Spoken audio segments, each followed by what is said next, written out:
My lords, as we gather on this sombre and sad occasion, a huge void is felt not only by the royal family and our whole nation, but the entire world.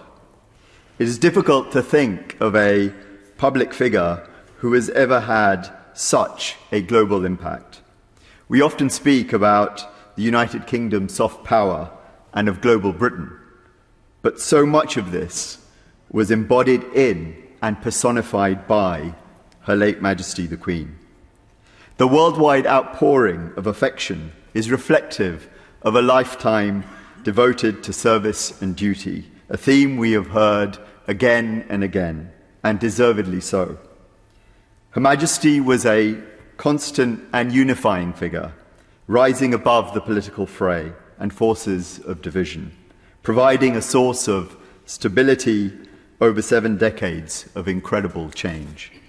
As someone who arrived in this country 50 years ago in traumatic circumstances during the expulsion of the Asian community from Uganda, I have not experienced anything other than the second Elizabethan age. For all the change and challenges during her long reign, it has also been a remarkable period of progress and human advancement, a period of improving community cohesion and greater diversity as barriers to those from any and all backgrounds have come down. What could be more emblematic of the social mobility of the second Elizabethan age than for someone of Indian origin, displaced from Uganda, to have the opportunity in a single generation to be appointed to this house, taking an oath of allegiance to Her late Majesty. That moment, 6 years ago this month, was the greatest honour of my life.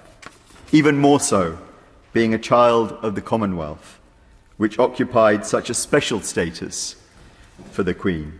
Indeed, as a child of the Commonwealth, I feel like a child of Her late Majesty.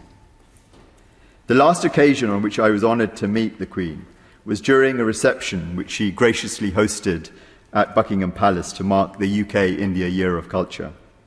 On that occasion, she kindly placed an item on display from her own personal possessions, a wedding gift from Mahatma Gandhi, a piece of cloth woven from yarn spun by Gandhi himself, including the words Jai Hind.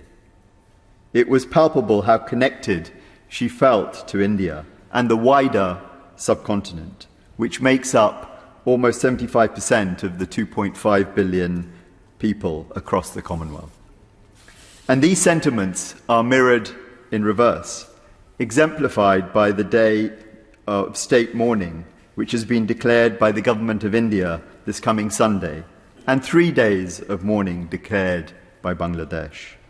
The Indian Prime Minister, Narendra Modi, has lauded the Queen for her dignity and decency in public life, and the Bangladeshi Prime Minister, Sheikh Hasina, has described her as a true guardian.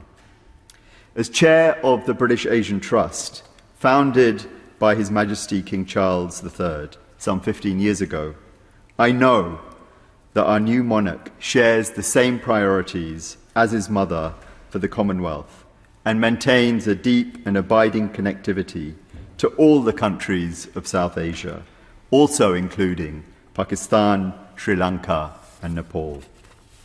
Yes, King Charles has enormous shoes to fill, but he also possesses the strength of character and sense of purpose to pick up the baton from his mother, as our constitutional monarchy requires, and to continue the same dedication to public service and duty without missing a beat. Tonight's broadcast from His Majesty confirms this commitment and determination.